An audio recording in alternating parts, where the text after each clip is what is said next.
Good morning BEd students.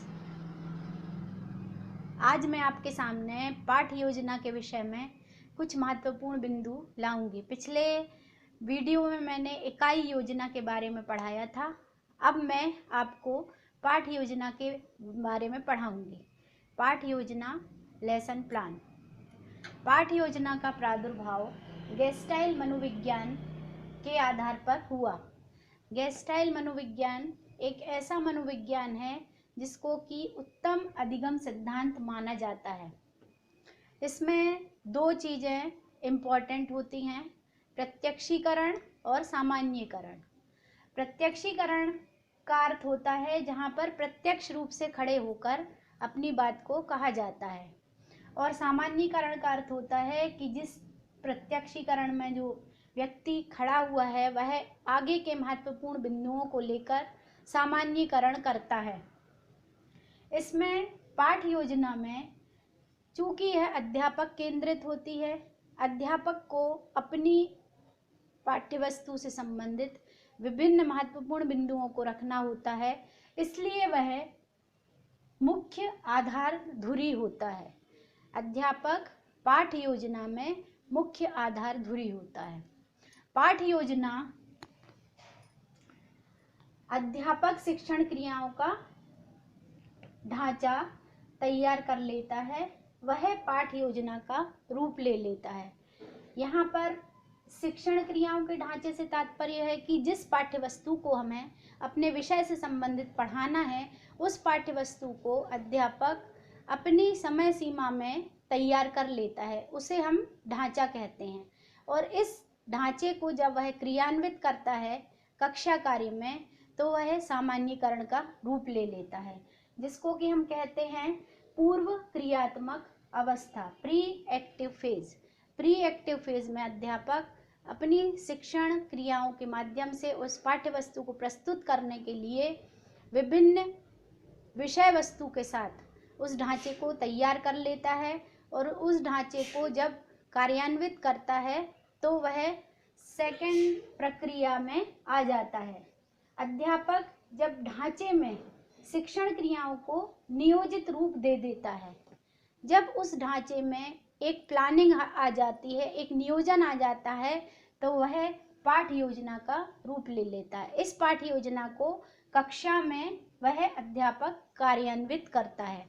जिस प्रकार की एक कुशल कारीगर को अपने वस्तु में आकर्षण और प्रभावीकरण दोनों रखना पड़ता है, उसी प्रकार से अध्यापक का यह कर्तव्य है कि वह अपने शिक्षण में मुख्य बिंदुओं का ध्यान रखे। जैसे कि जो भी वह पाठ योजना बनाए वह आकर्षक हो, उसका शिक्षण प्रभावी हो, उसमें विभिन्न प्रकार की आवश्यक सामग्रियों का उपयोग हो, और इसके अलावा उसमें ऐसे तरीके से नियोजन किया जाए कि वह उस पाठ योजना को रुचिकर पूर्ण ढंग से विद्यार्थियों के सामने प्रस्तुत कर सके।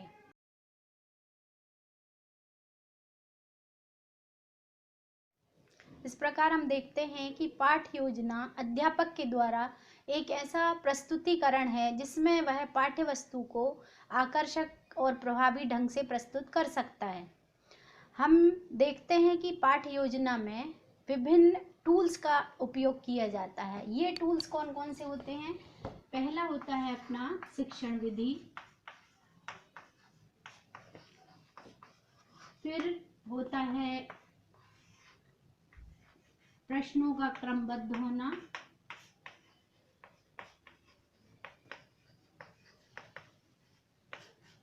फिर होता है श्यामपट्ट कार्य,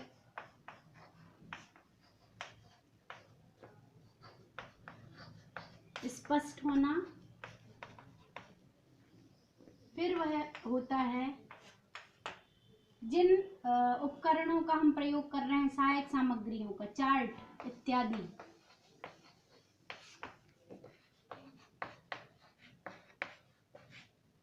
चार्ट, मॉडल, रोलर बोर्ड में बनाया हुआ चित्र, इन सब का प्रभावी होना और जो विषय वस्तु हमने ली है उसके अकॉर्डिंग होना। इस प्रकार पाठ्य योजना में इन विभिन्न प्रकार के उपकरणों का प्रयोग किया जाता है। इस प्रकार हम देखते हैं कि जो अध्यापक है उसके लिए पाठ्य योजना एक खिड़की की तरह होती है, जिसमें झांककर वह यह देखता है कि विद्यार्थियों में किस प्रकार की प्रोग्रेस हो रही है। पाठ्य योजना की में दिखाई गई गतिविधियों को देखकर ही वह यह पता लगाता है कि विद्यार्थियों में कितना आत्मविश्वास बढ़ा, विद्यार्थियों में कितना समझ विकसित हुआ इत्यादि। इस प्रकार हम कहते हैं कि lesson plan is teachers mental and emotional visualisation of classroom activities. चूँकि लेसन प्लान एक ऐसी प्रतिक्रिया है जिसको कि एक्टिविटी है, इस प्रकार की क्रिया है जिसको कि अध्यापक और छात्र आपस में कम्युनिकेशन के द्वारा पूर्ण करते हैं विभिन्न उपकरणों के माध्यम से। तो हम यह कह सकते हैं कि पाठ्य योजना एक प्रकार का दर्पण का कार्य करती है, जिसमें अध्यापक अपनी पढ़ाए हुए पाठ को यह देखता है कि कितना विद्यार्थियों की समझ को विकसित कर पाया।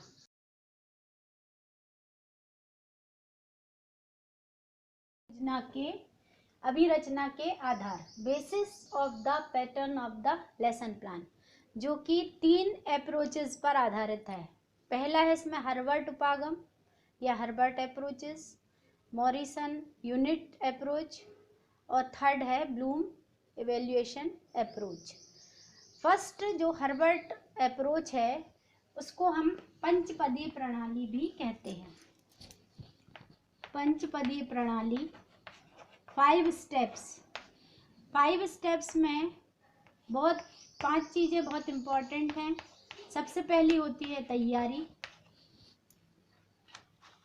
प्रस्तुतिकरण,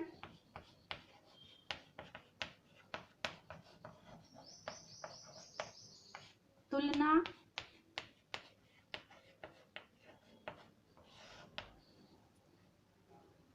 सामान्यीकरण,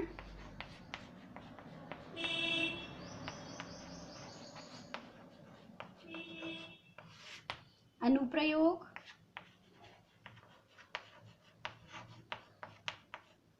और लास्ट होता है इसमें पुनरावृत्ति।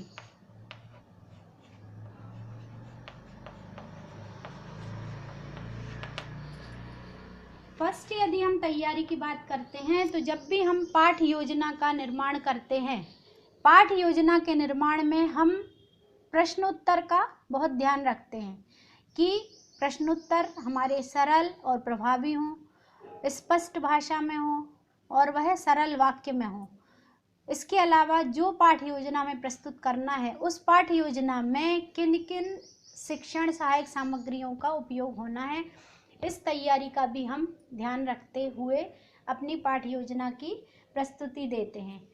चूँकि वह इसमें छात्रों की सक्रिय भागीदारी होती है, इसलिए इस पाठ्य योजना की तैयारी में हमें विशेष ध्यान रखते हुए इसमें प्रश्नों का चयन करना चाहिए। दूसरा महत्वपूर्ण पद होता है प्रस्तुतिकरण, प्रेजेंटेशन में यह प्रेजेंटेशन अध्यापक का भी होता है और अध्यापक के द्वारा पाठ्यवस्तु का प्रेजेंटेशन भी होता है।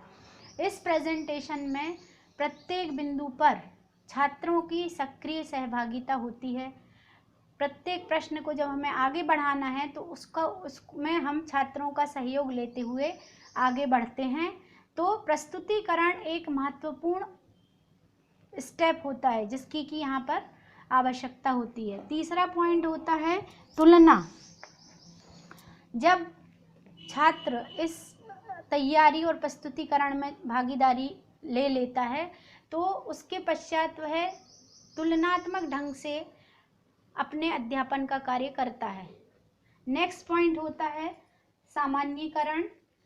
जिस पाठ्यवस्तु को हम लेकर चल रहे हैं उस पाठ्यवस्तु में हमने किस प्रकार की प्लानिंग की है, किस प्रकार से हमें उसे आगे बढ़ाते हुए अपने इकाई को पूर्ण करना है, ये सामान्यीकरण पर निर्भर करता है। अनुप्रयोग, अनुप्रयोग का अर्थ होता है एप्लीकेशन। किस प्रकार के उदाहरणों को लेकर हमने अपनी पाठ्य योजना को पूर्ण किया है। जब हम किसी पाठ्य वस्तु को पढ़ाते हैं उसमें हमने प्रश्नों का चयन किया और उन प्रश्नों के चयन के पश्चात हमें उनके एक्सप्लेनेशन के लिए किस प्रकार के प्रयोगों की आवश्यकता हुई और उन प्रयोगों को लेते हुए हमने अपनी पाठ्य योजना को पूर्ण किया, यह अनुप्रयोग के अंतर्गत आता है। और लास्ट पॉइंट होता है पुनरावृत्ति। पुनरावृत्ति हमारे पूरे पाठ पर आधारित होती है कि जब हमने अपनी पाठ्य योजना को पूर्ण किया है तो उस पाठ्य योजना में ऐसे प्रश्नों का चयन करें जिसके आधार पर हम छात्रों का समझ को देख सकें कि उन्हें इस पाठ्य वस्तु में किसी भी प्रकार की कोई समस्या तो नहीं है। यह हम पुनरावृत्ति के प्रश्नों के माध्यम से मूल्यांकन कर सकते हैं। सेकंड पॉइंट होता है हमारा मॉरिसन यूनिट उपागम। मॉरिसन यूनिट उपागम अनुदेशन पर आधारित होता है।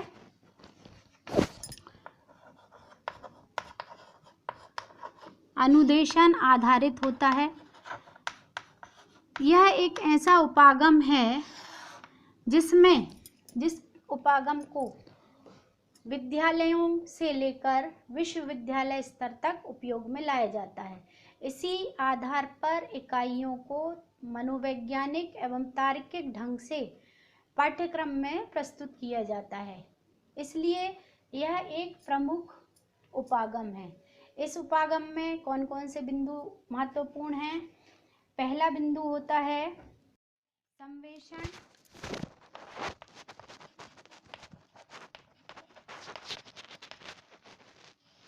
एक्सप्लोरेशन। सेकंड होता है इसमें प्रस्तुतिकरण,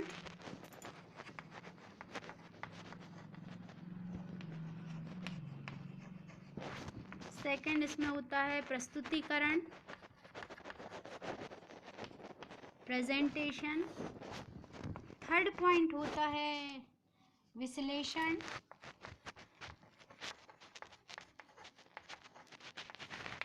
फोर्थ पॉइंट होता है इसमें संगठन। लास्ट पॉइंट होता है इसमें मौखिक पठन।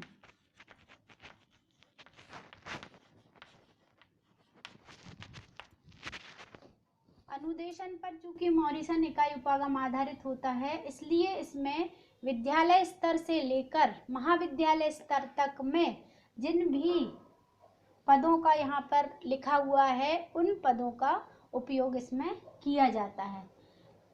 लास्ट होता है हमारा ब्लूम मूल्यांकन उपागम।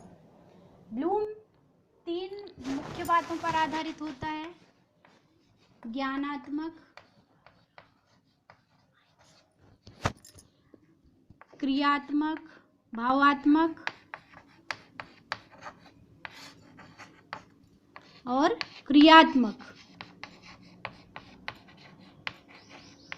चूंकि हम यूनिट प्लान के समय में यह पढ़ चुके हैं कि ब्लूम जो है पारंगत उपागम होता है। यह किसी भी शिक्षक को उस पाठ्य वस्तु में मास्टरी करवा देता है या पारंगति करवा देता है, क्योंकि इसके शिक्षण उद्देश्य 3 बिंदुओं पर आधारित होते हैं: ज्ञानात्मक, भावात्मक और क्रियात्मक। इसलिए यह जो है तीनों चीजें मिलकर व्यवहारगत परिवर्तन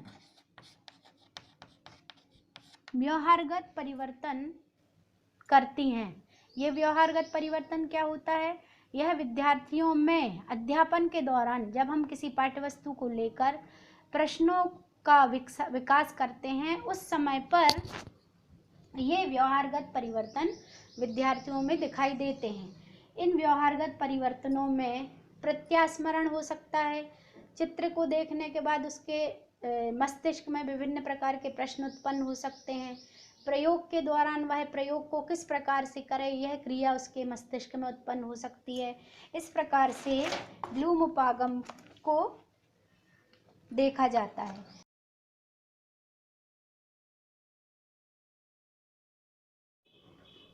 इस प्रकार हमने ब्लूम उपागम में देखा कि 3 ज्ञान, भाव और क्रियात्मक क्रियाएं होती हैं।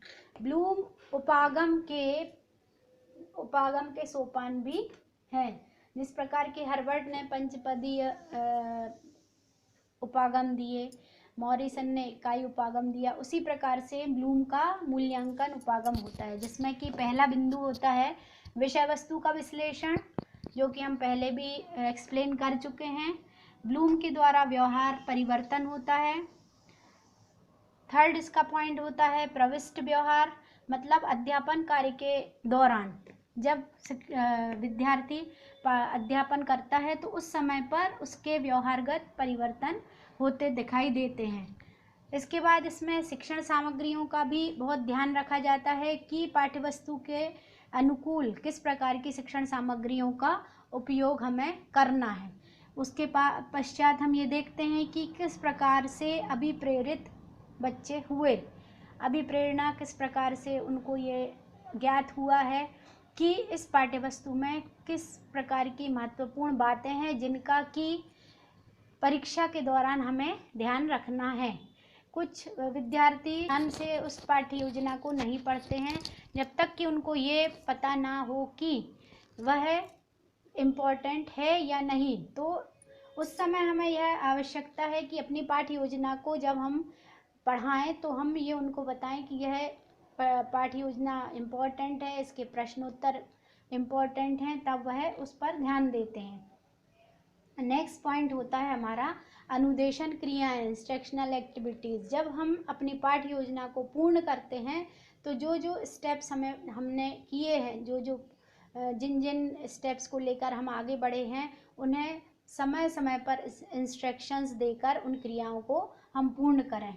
और लास्ट होता है मूल्यांकन कार्य। तो मूल्यांकन कार्य को जब हम अपनी पाठ्य योजना करते हैं तो उस पाठ्य योजना में मूल्यांकन कार्य को किया जाता है। ये मूल्यांकन कार्य गृह कार्य, कक्षा कार्य के द्वारा हम कंप्लीट कर सकते हैं। इस प्रकार हम देखते हैं कि ब्लूम उपागम में 3 मुख्य चीज़ें इम्पोर्टेंट होती हैं। जिस उद्देश्य को लेकर हम चलते हैं उस उद्देश्य को का अधिगम विद्यार्थियों को करवाते हैं या उनको सिखाते हैं और उनके अधिगम के आधार पर उनका मूल्यांकन किया जाता है। इस प्रकार जो ब्लूम उपागम है वह एक त्रिध्रुवीय प्रक्रिया है, ट्राइपोलर एक्टिविटी है।